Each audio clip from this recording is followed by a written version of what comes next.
বিসমিল্লাহির রহমানির রহিম। আসসালামু আলাইকুম, ওয়েলকাম টু রান্না বাড়িতে।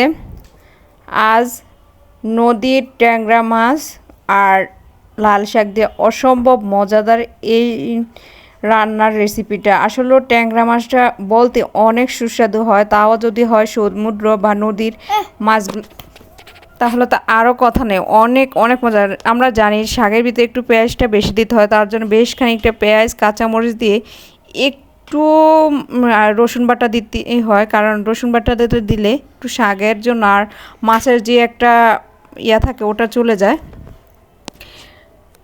লবণ, হলুদের গুঁড়া, মরিচের গুঁড়া, এই একদম সাদামাটা রান্না দিয়ে কষিয়ে রান্না করে নিব।